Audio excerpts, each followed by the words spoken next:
আজ শনিবার 11ই মে সকালবেলা থেকে মেঘাচ্ছন্ন ছিল আকাশ এবং এখন বৃষ্টি পড়ছে, ঝুমছে। ঢাকা শহরে হয়তো সর্বত্র এবং ঢাকার আশেপাশেও মুষলধারে বৃষ্টি, এটাকে বলে ক্যাটস অ্যান্ড ডগ ইংলিশে আমরা জানি। প্রকৃতিকে ভিজিয়ে দিচ্ছে সেই আকাশের বাড়ি। চারিদিকে সেই বর্ষণ এবং গর্জন, মেঘের গর্জন আমরা শুনতে পাচ্ছি, আর মুষলধারে বৃষ্টি দেখতে পাচ্ছি। সবাই অতি আগ্রহী ছিল এই বৃষ্টির জন্য। বেশ কয়েকদিন আগে থেকে বৃষ্টি হয়েছে অল্প অল্প ঢাকা শহরে, কত বেশি হয়নি, রাতে একটু একটু হয়েছে। আজকে সকালে ভালোই বৃষ্টি হচ্ছে, প্রকৃতিকে একেবারে উজাড় করে দিচ্ছে। সেই আকাশ খুলে গেছে, আকাশে যত মেঘ ছিল সেই মেঘধারা থেকে ঝরছে অবিরাম বৃষ্টি, অবিরত। এরকম কিছুক্ষণ থাকলে ঢাকা শহরে জলাবদ্ধতা দেখা দেবে, যেহেতু অনেক জায়গায় সেই ড্রেনের সংস্কারের কাজ চলছে।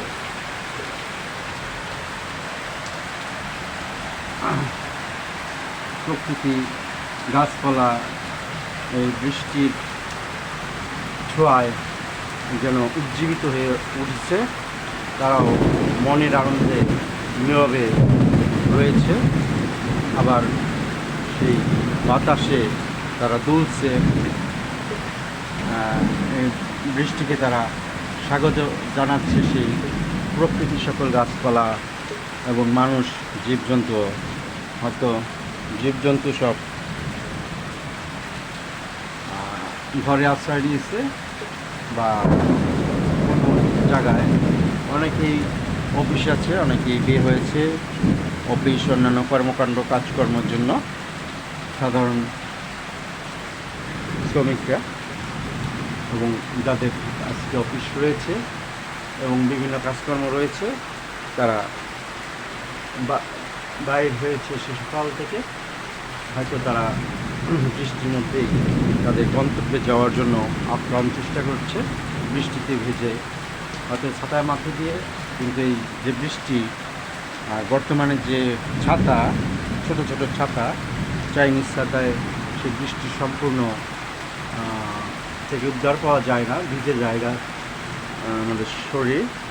তারপরেও মানুষ ছাতা মাথা দিয়ে বিভিন্ন স্থানে যাচ্ছে। রিক্সাওয়ালারাও ভিজে ভিজে এই সময় প্যাসেঞ্জার আনা নেওয়া করছে। খুবই ভালো লাগলো এই সকালবেলার এই বৃষ্টি। দেখা গেল যে এখন একটু বৃষ্টির আবার তোড়জোড় কমে আসতেছে, কিন্তু মেঘ গর্জন করতেছে। মেঘের সেই গর্জনে প্রকৃতি নীরব হয়ে রয়েছে। তাদের সেই মেঘের ডাক বিভিন্ন ভাষায়, বিভিন্ন সুরে, সেই মেঘের গর্জন তারা শুনছে এবং বিদ্যুৎও চমকাচ্ছে। বজ্রপাত হচ্ছে, বজ্রপাতের সেই শব্দ আমরা দেখতে পাচ্ছি। আমি আছি আমাদের ঘরের বারান্দায়, এবং আমাদের ঘরে যে ছোট বারান্দায় যে বাগান রয়েছে, ছোট ছোট ছোট গাছ, অনেকে এই বৃষ্টিতে খুবই আনন্দে তারা তাদের দীর্ঘদিনের শুষ্কতা কিছুটা হলো নিবৃত্তি করছে। ফুলগুলি ফুটেছে, ফুলেরাও বৃষ্টিতে তরতাজা হচ্ছে এবং হাসি যেন তাদের মনের আনন্দ প্রকাশ করছে তাদের হাসি দিয়ে, ফুল ফুটে।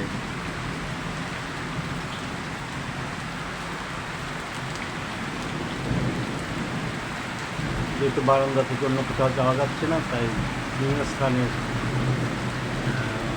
দৃশ্য ধারণ করা যাচ্ছে না। আমি আছি আমাদের এই বাসার ক্ষুদ্র বারান্দায়।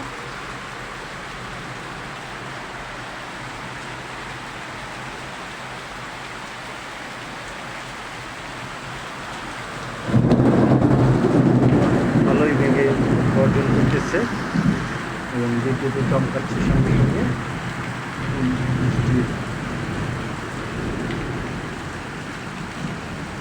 দৃশ্যগুলি ধারণ করছি একটু এখানে বসে,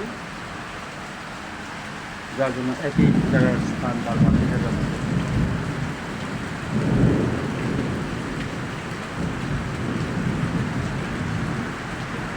যেহেতু ঢাকা শহরে অনেক উচ্চ সব বিল্ডিং রয়েছে, আবাসিক এলাকা এবং সেই বাণিজ্যিক এলাকা, সুউচ্চ সব ইমারত,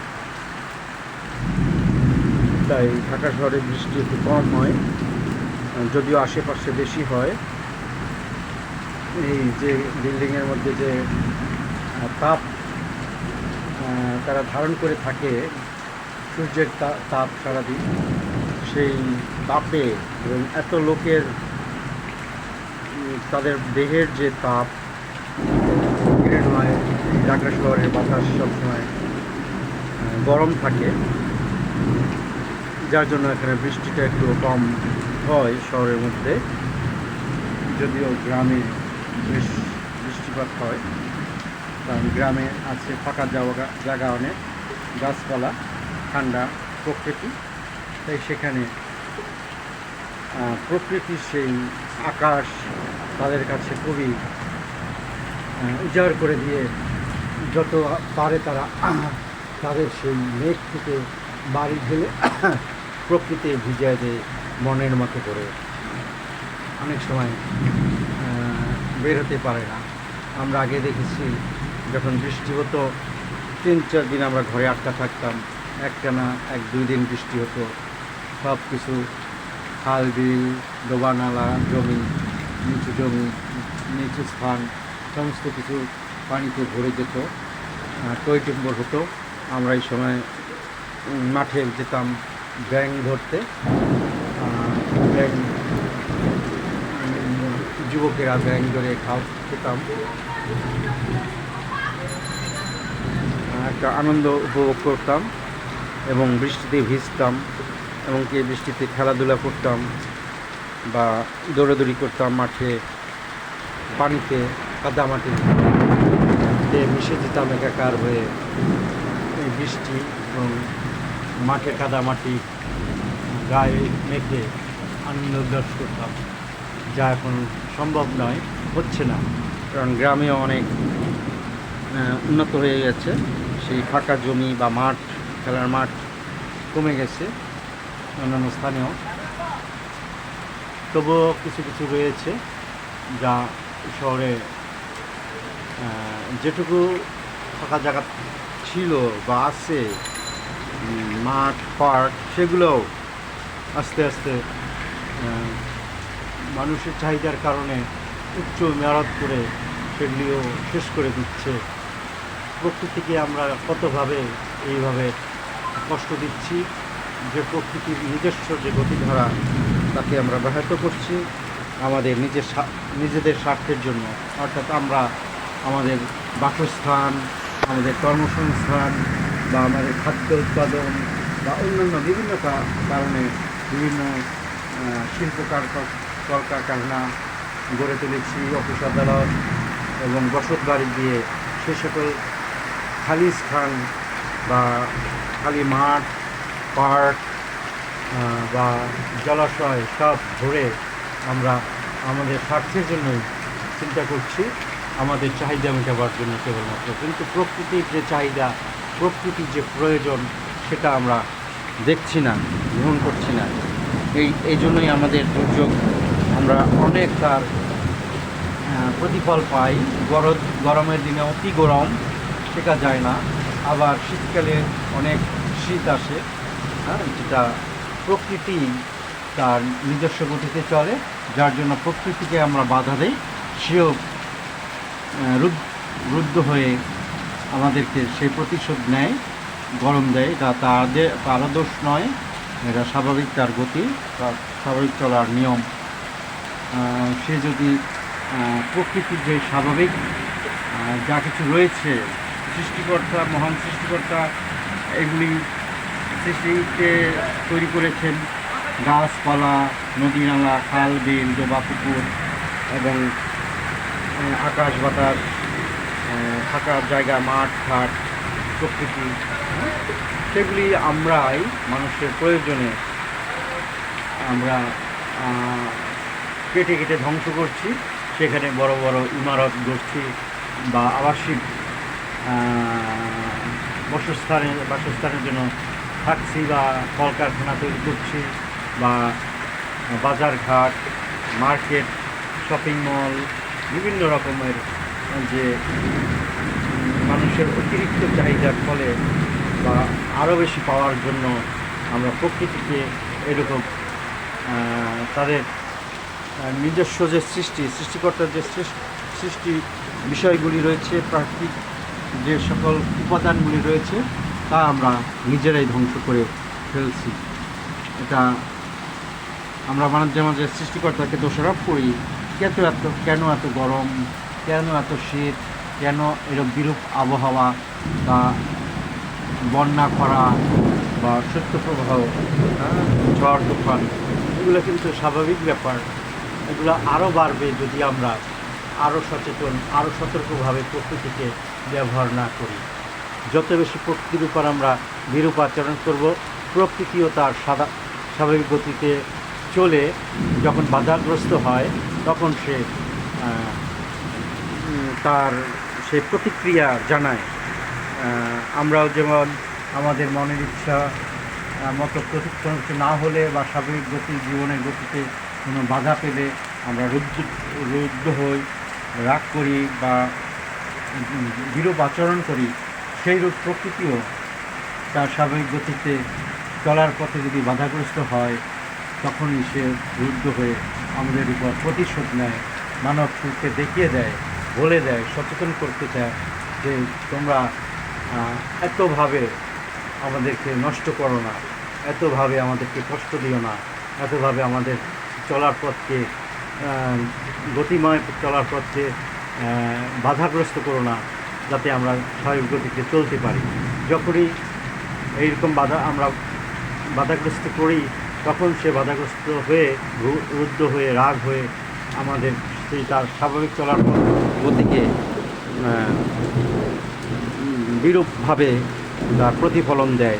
এটা প্রকৃতিরও দোষ নয়, সৃষ্টিকর্তারও দোষ নয়, এবং মানুষেরও হয়তো অতিরিক্ত চাহিদা মেটাবার জন্যই আমরা করি। হয়তো মানব বলবে এটা তো প্রয়োজন আছে, এগুলো না হলে তো আমাদের বাসস্থান হবে না, আমাদের কর্মস্থান হবে না, বা আমাদের অন্যান্য ব্যবসা বাণিজ্য এগুলি হবে না, আমাদের ভোগ বিলাস আনন্দ ফুর্তিও হবে না। যার জন্য মানুষের এই সকল চাহিদা, ভোগ বিলাস আনন্দ উপভোগ করার জন্য বা সুখে থাকার জন্য আমরা এইরকম প্রকৃতিকে অনেক কিছু ধ্বংস করছি। কিন্তু আমরা কি প্রকৃতিও সুখ পাচ্ছি, প্রকৃত আনন্দ পাচ্ছি বা প্রকৃত চাহিদা মেটাতে পাচ্ছি? যত পাবো তত আমরা চাবো। সৃষ্টিকর্তা আমাদেরকে যা আমাদের জীবনের জন্য প্রয়োজন সব কিছু এই পৃথিবীতে দিয়ে রেখেছেন এবং বলেছেন তোমরা এই সকল ভালোভাবে সংরক্ষণ করো, ব্যবহার করো উপযুক্তভাবে এবং তোমাদের জীবন সুন্দরভাবে পরিচালনা করো। নিচে আমরা দেখছি একটা সিএনজি যাচ্ছে, কিন্তু আমরা কে শোনে সেই ধর্মের কথা বা সৃষ্টিকর্তার কথা?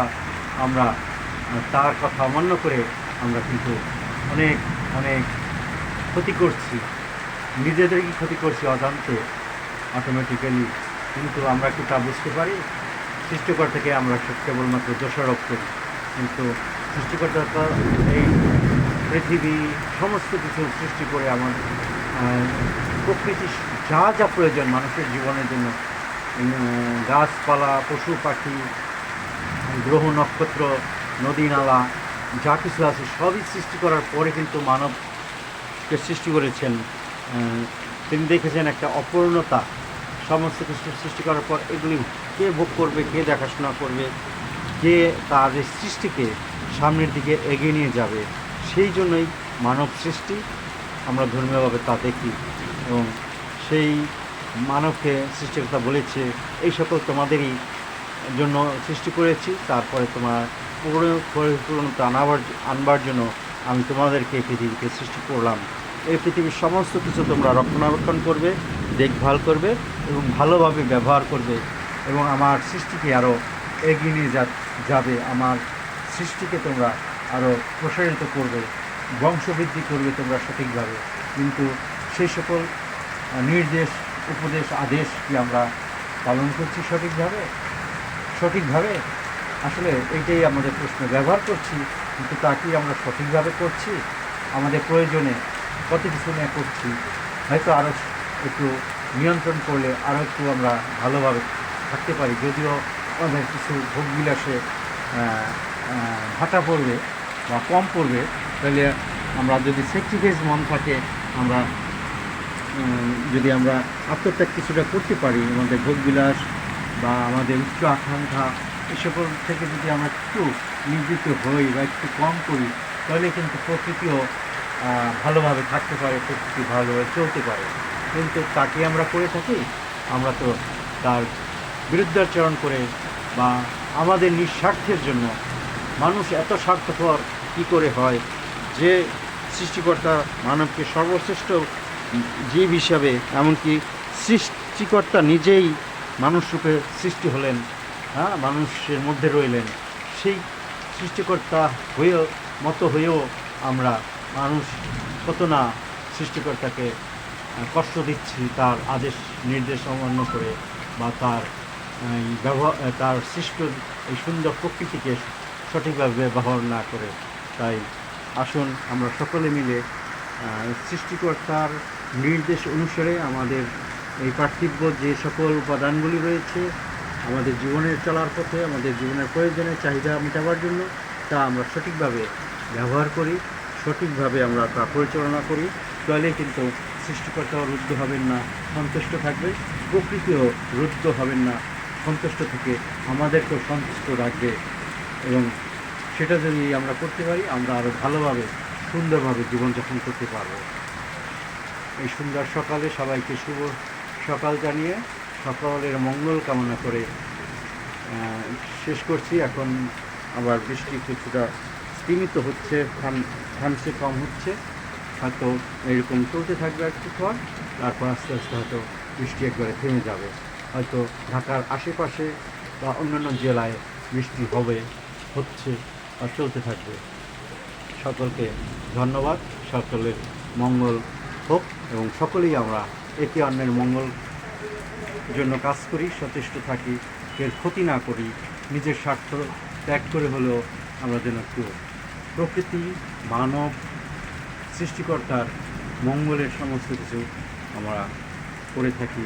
সেই চেষ্টা যেন আমাদের অব্যাহত থাকে, সেটাই সৃষ্টিকর্তা চান এবং তার জন্যই আমরা সকল কিছু করছি। সকলকে ধন্যবাদ।